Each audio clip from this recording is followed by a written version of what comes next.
Welcome to Espiritu Coffee Chats, the podcast where we blend wellness, spirituality, and business to help you live with intention and balance.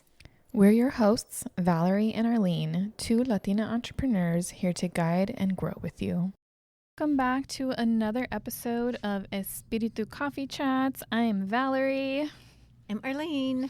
And today we're going to get into a little bit of a heavier topic. So if you're not in the mood for it, put pause and come back to us when you have a little bit more capacity to listen to a heavy topic. Because today what we want to talk about is what it really means to be a Latina entrepreneur in the U.S. right now.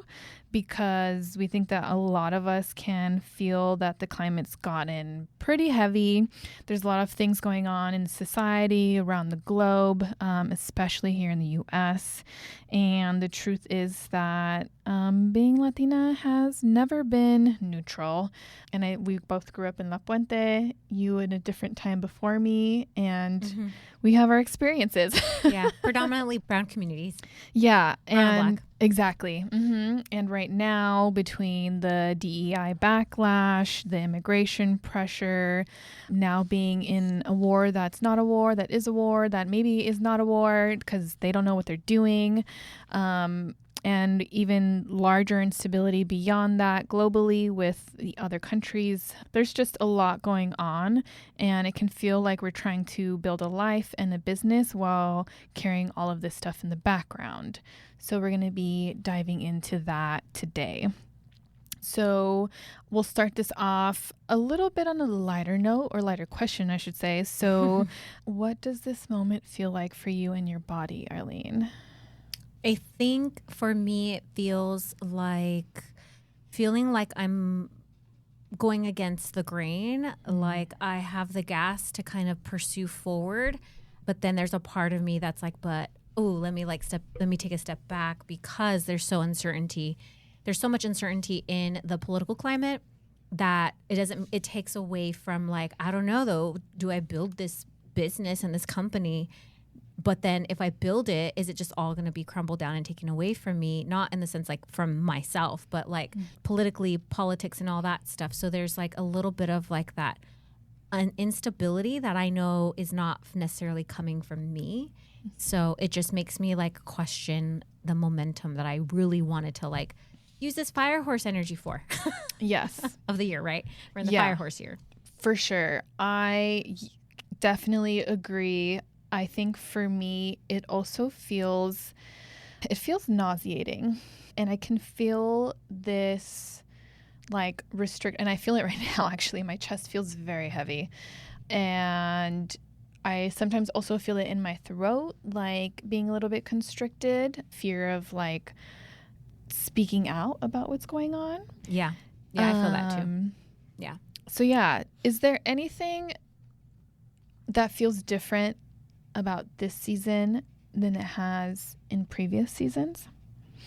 I think for this week was really hard because I feel like we just took leaps back 23 years ago. And I'm pretty specific with this timeline because 23 years ago, I lost my daughter. And during that week, we were, as a family, preparing to send off my husband at the time, her dad, to go to war with Iraq. And they just had bombed Iraq. And so it was like, it's the same thing again. Like, we're here again. And the same feelings of like, and if everybody remembers that war, it was like, it's just this bomb. One day you woke up and this bombing happened and you're like, wait, but I thought we settled everything with 9/11. Like, it's 2003. Like, why is this happening again? And then, so it's giving me those feelings of, plus it's already a moment of grief for me. So it's even adding more of that grief.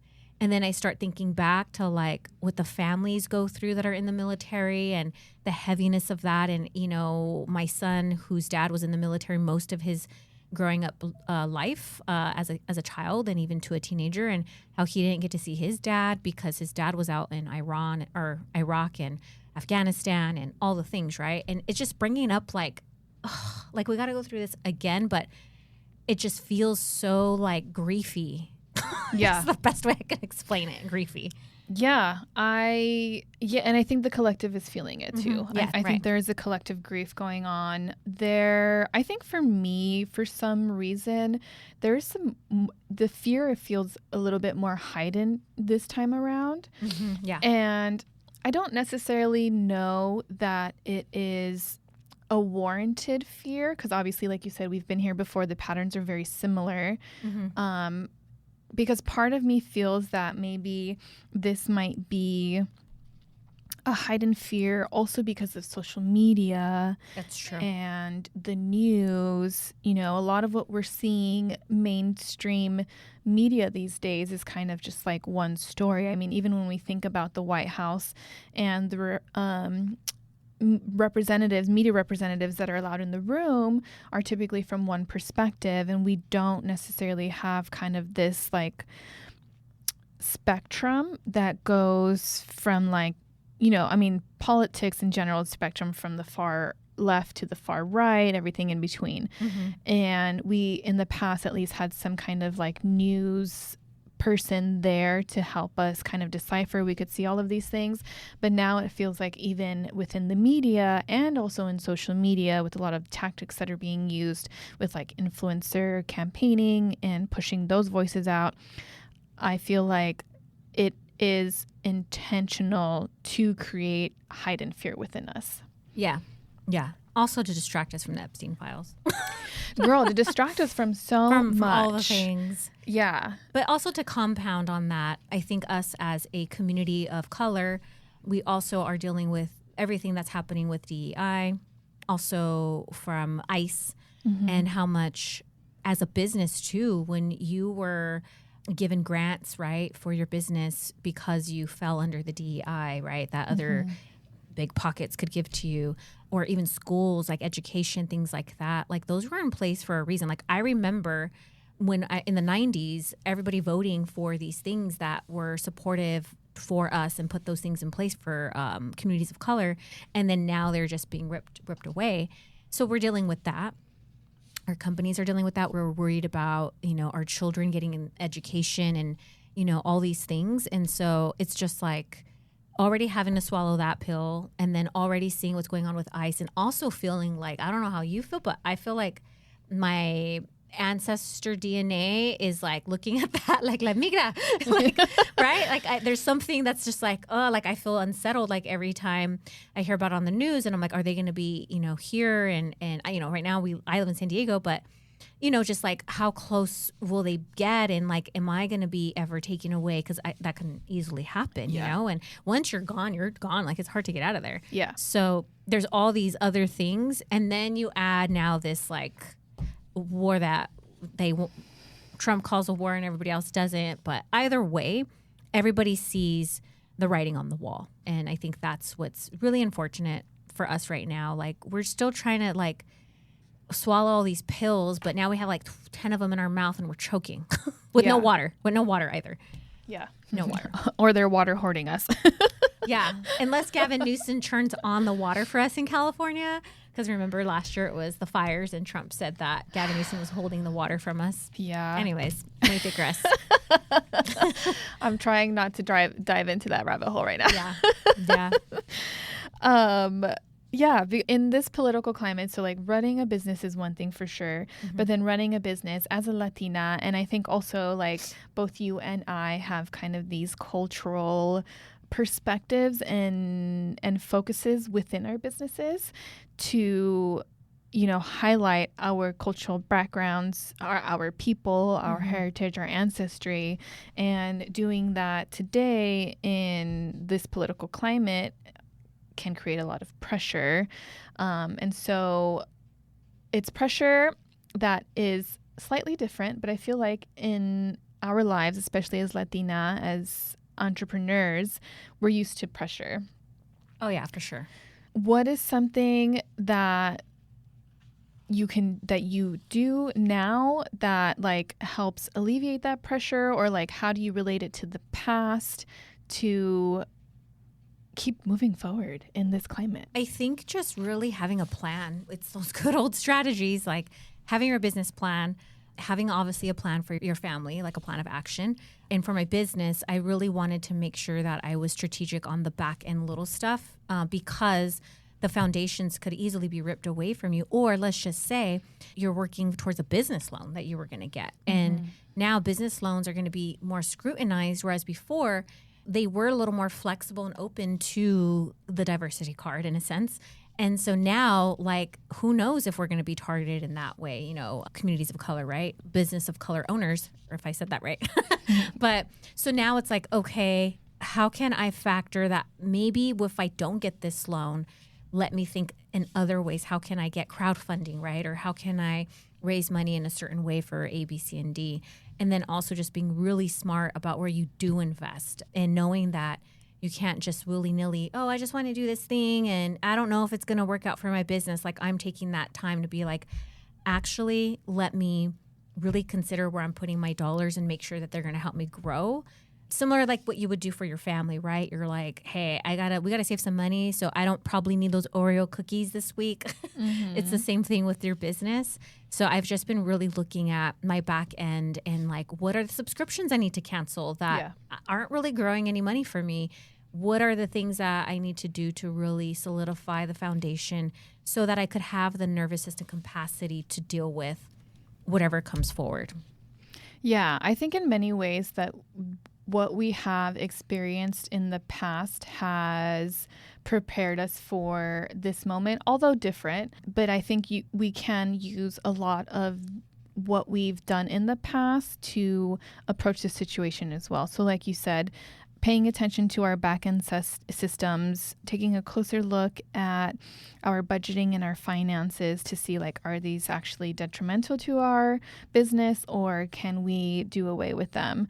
And, you know, streamlining and really building in that efficiency. And I really like what you said about like owning our audience. And I think now in this climate, we don't know where social media is going. True. A lot of the media is owned by like specific people and like very few. So no matter what happens, being prepared in advance. So having your systems in place to funnel people, like if you're on Instagram, if you're on TikTok, whatever platform it is, to your own, even Substack, moving people to like your newsletters, on your email, having some kind of distribution list where like, hey, these platforms have now all gone dark for whatever reason. They're off grid. We still need a way of doing business, even though Instagram's gone, it's not coming back. How do we continue going without having to start from scratch? Yeah, and not to scare everybody, but I just read an article the other day that Russia has actually stopped any Meta. So you can't use WhatsApp, you can't use Facebook, you can't use Instagram. They blocked it. It's now a government like blocked. They're also starting to take away citizens' internet access if they feel like they're a threat to the government or whatever.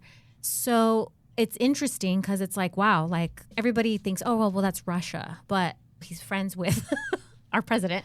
But also, like, you never want to get into that place of naiveness. So I think even being able to diversify your social media streams and collectively, like, bringing the crumbs closer to you rather than keeping them with these businesses that don't care about you at all. But the people behind those who's watching your account, who's following you, they care about you. So trust and believe that they just need you to guide them on where to kind of keep closer connection with you. So don't be afraid to make those announcements like, hey, join my newsletter because I'm going to be sharing a little more here than I am going to be there. And just reminding them, do that like once a week. So to build that reminder to get them into your whatever land and realm that you want to get them outside of social media that you can own. Yeah. And I think going back to like what we're seeing in more of the global realm, I also read an article and it was about Europe moving away from using Visa to using their own kind of like payment systems. And that to me, when I look at kind of the greater economic spread, it kind of signals like, okay, to me, it looks like a way of divesting from the U.S. Yeah. So if Europe and these other players like Russia are starting to kind of remove themselves from the U.S. and like things platforms, payment processing things, whatever it is that we are using so heavily here in the US, what does that mean? So in a way, they could be potentially predicting an economic collapse of the United States. And I don't want to turn this into an economics episode, right? Because there's quite a bit. That's another one. Yeah, there needs to be a whole nother episode on that. But I think just being prepared for the many different ways that we will have to adapt to the future. You know, if Europe is a market of yours, how do you service those people? If you want to expand to Europe, how do you do that in a way that works for you and your business in this climate? Mm-hmm. Right. Because I think for many of us Latinos, Latinas in the US, this is not something that's new. It's kind of these patterns that keep happening, very cyclical kind of thing, just all with like different characters or like a slightly different facade to it. Right. One thing that I think is really important, especially as like Latina entrepreneurs, and we not typically, but you and I have kind of like this social justice lens in a way, if it's through health and wellness or through connecting, through coffee, we have to get in front of our people to continue spreading our message and to, you know, kind of bring them into our corner. Like we also need more people to help us bring in a new world, really, because there's a lot of fear. There's a lot of thing happening around the world geopolitically, and a lot of people, a lot of other countries divesting from the US in their own way, but there is still room for success. So we don't want to talk about this in a way that is like fear-mongering, but it is important to be aware, to pay attention to the patterns, and to continue moving forward in a way that is sustainable for the long term. Because I think about like historically, even through the recession, through the 2008 bubble, the Great Resignation, whatever that we had in 2020, that small minor dip, there are a lot of businesses that can still grow in these poor times. And when we see the US going through all of these changes, like it's very cyclical. Governments rise and they fall in cyclical patterns. It's just history. So how do we continue moving forward while not playing into our fears? And one of those many ways can be showing up online. Yeah. So what is one way that you show up online, either through your business to keep going in this, to keep your business going in this climate? Or does it feel different for you now than what it did before, and you have a completely different approach? I feel like this year I already started out with wanting to be a little more vocal about being a Latina. And so now it just has a revolutionary tone to it because I feel like that's just how everything in my DNA is kind of coming up for me. And I'm not that person to sit on the sidelines and not make these assessments about what's going on in our political climate, in our country, in the country that my grandparents came to see the world in the vision of the American dream, quote unquote. And so it's like, yeah, I'm going to save that. It's not going to go to waste. I'm going to make sure that I'm still holding true to the values that my ancestors came and fought the hell to get here and stay here and really was successful. Like there's aunts and uncles and cousins and all the things that have served in the military, that have did well, that have high degrees, that have really good jobs, that contribute. And so I feel like this has gotten me into really wanting to bring more of that to social media. So I started with, trying to do a couple more posts around that, sharing in my stories. I wanted to share this book. It's called The Brown Girls with Sharp Edges and Tender Hearts. That was such a good book. And she definitely has like a revolutionary part to her too. And I kind of needed to read that book because it gave me more guts to do the also behind the scenes justice work. And so the other day I have a pitch that I'm supposed to do in 2 weeks. And I just came to the table and was like, I really want to talk about this. I am in the spiritual realm, right? And I don't see a lot of people who look like us, talk like us in that realm. And I'm always advocating that we need to be represented. Representation needs to be there. We need to be representative, not just Latinas, like just women of color in general. And no matter where I go, I'm always spreading that message behind the scenes. So even if you see me talking about it in person or on social media, I'm also talking about it in person. I'm really trying to change the people. If I'm sitting in a boardroom full of change makers, that book actually was another like powerful way of me being like, oh, I like that. Stop muting yourself or saying like, oh, I shouldn't say this and I shouldn't say that because you're in front of a room that feels intimidating. Though if you're sitting in front of people that are going to help advocate and do the things that you want to do for your business, because maybe your business is super profound and making change in its own way, it's okay to just shake them up a little bit to your reality, because sometimes their reality is not ours and they didn't grow up in the things that we grew up or had to fight and be in rooms all the time. I remember I was running across a woman who's in real estate, and she's a Black American woman, and she was telling me how she was only Black American woman that would be in those rooms sometimes, and she was feel so uncomfortable, and she didn't know that I had a history in real estate. So I was like, girl, I feel you on that. I remember being in these rooms, or all the things and how uncomfortable you feel. And so now I'm really shedding skin on that and being like, no, I fucking deserve to be here. Just like Sharon and Bob, Arlene Salcido deserves to be here too, and so does Tyrone, right? Like everybody deserves to be here. So it's like really leaning into that. And I guess my long story and answer to that question was, don't forget to use your voice. I mean, you said that earlier, like use your voice. That is the biggest asset that is going to collectively change the world, and your voice has a frequency. And so, make sure that you're still sharing as much as you can. And if it's even in writing, you do that in writing. But, you're powerful, and us as Latinas in the United States, like more of us are going to have to find our tribe and really get motivated again. I think that's why I kind of brought up that book, because it did motivate me to be like, okay, that's right. Yeah, pat myself on the shoulder. Yes, let's do this. And sometimes you're the only one patting yourself, and you need to be inspired. So read things, follow people on social media, connect with, Valerie and I, we have our Biz Bestie Mastermind group where we can talk about all these things, and we don't have to censor ourselves. So the best thing to do is also connect with other people in the community that are of color and express all this. Don't hold it in. Yeah, I definitely agree. Don't hold it in. I'm thinking about one of the back episodes we did with Karina. I was just going to bring her up too. Yeah, go listen to that one. Yes, because I think she is a great example of, standing up for your beliefs and getting the call to action out there and urging people to join you.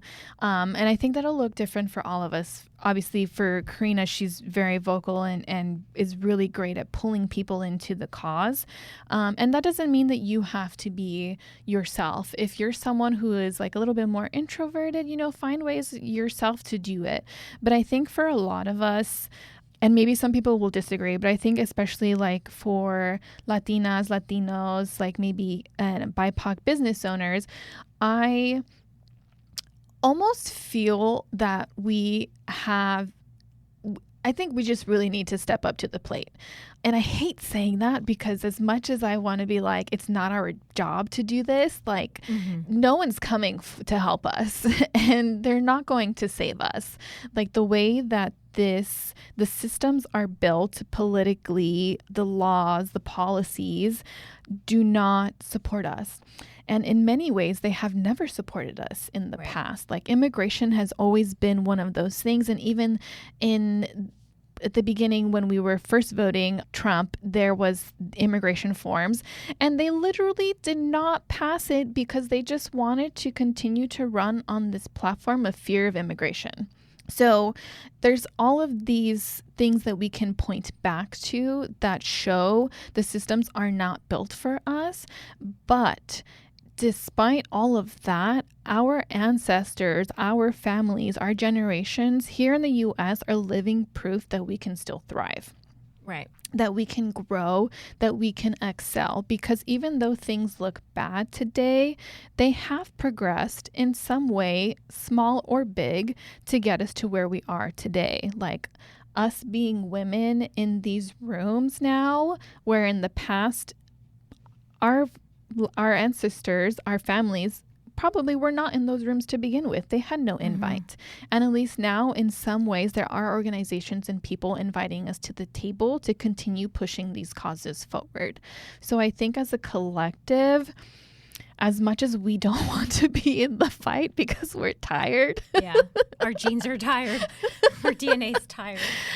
We got to tap into that ancestry, that warrior right. And be like, you know what? We're doing it forward. And I think business can be a way to do a lot of good and bring forth change. Yeah.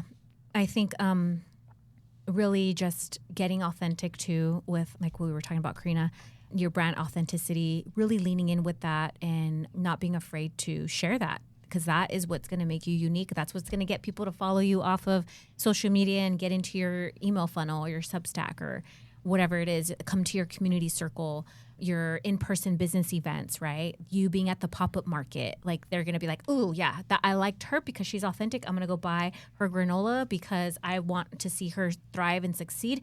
And I want her granola in my pantry because it come from a person who has good heart, good ethics, good morals, and who cares about me just as much as I care about her.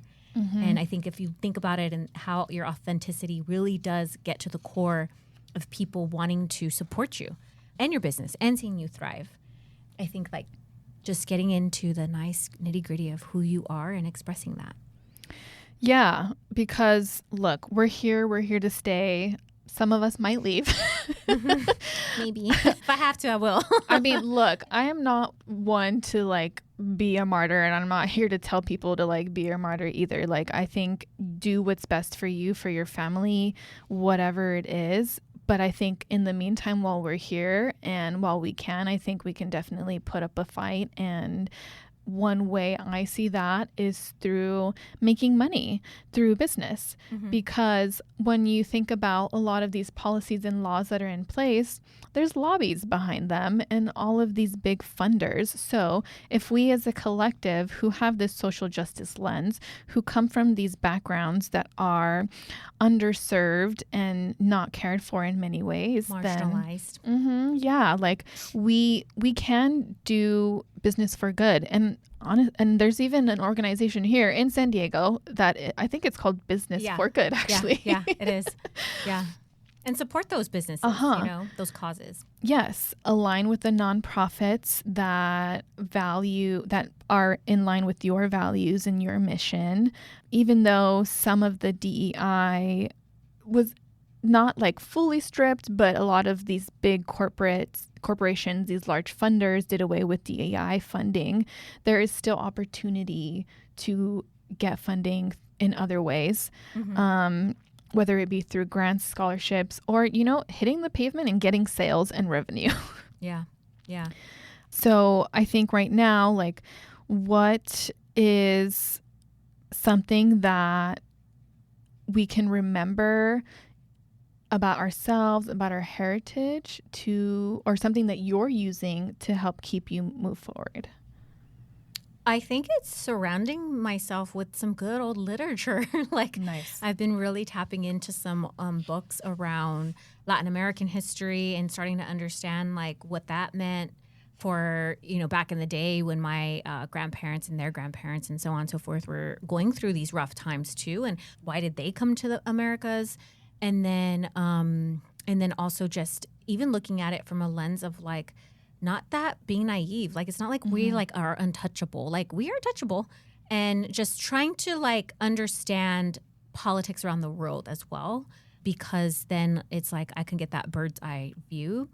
And I think going back to just educating yourself, and I think also being a more initiative. We're going to be coming up to midterms pretty soon, So starting to really like, before you know, you'd get your little book and you're like, okay, well, I don't know what this means and I don't know what that proposition means and who's this justice that I'm voting for or whatever.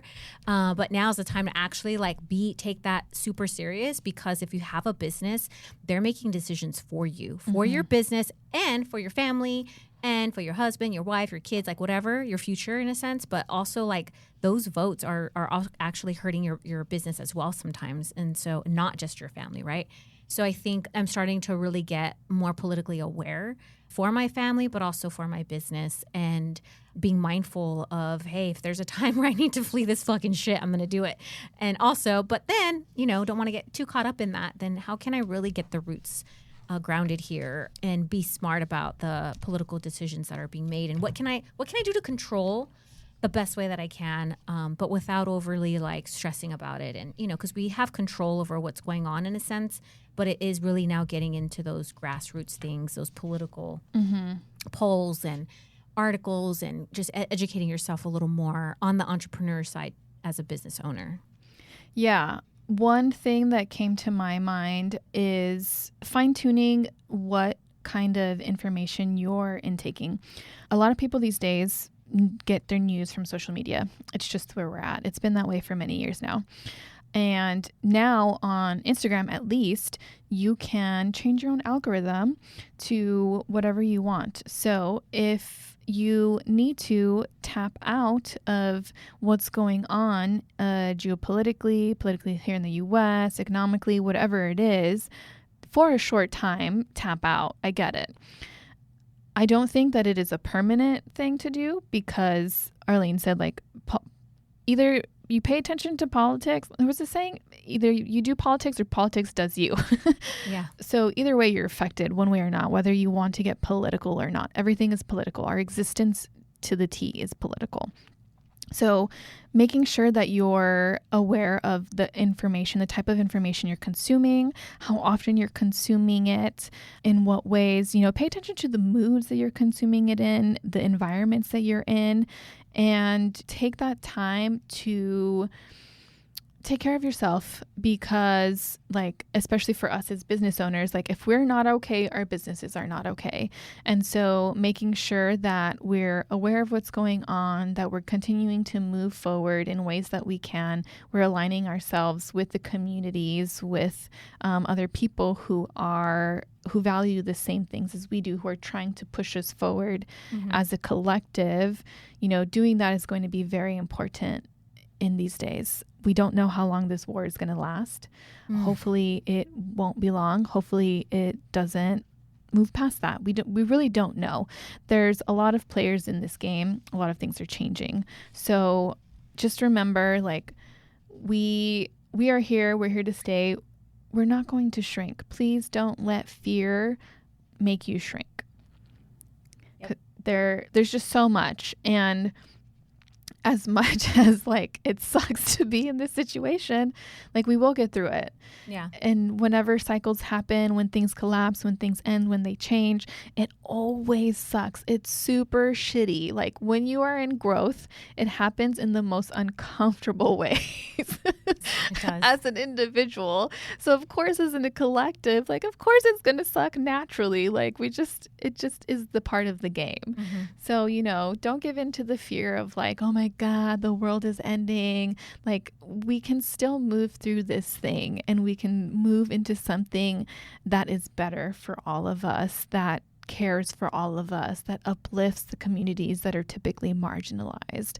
Like there is still hope, and it's important for us to not give up that hope. And also be supportive to your other Latina entrepreneurs, your primas over there, your hermosas, your amigas, like all they're trying to do is build their business too. And so sometimes we think we're doing this alone. And so I think now more than ever is the time to connect with other entrepreneurs and really like release all this stuff. Because when you hold it in, that can cause a whole nervous system collapse, a whole health issue, and all that fun stuff, right? Well, not fun stuff, but stuff that happens because you're holding a lot in. So, really building community for yourself and support is also so, so key. Yeah.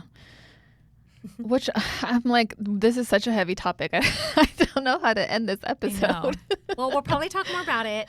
But for now, we just wanted to connect with you all about just being a Latina today in 2026 at the beginning of the year. We're now in March. So, I'm sure as the year goes on, we'll probably dive deeper into various other topics around this. But we just wanted to let you know, we see you and we feel you, and you can always come to us.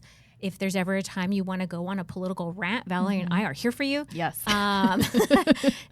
And we are also just here to support you, in any way that we can. And I don't just say that because I know a lot of people say that. I'm a person that when I say something, I actually mean it.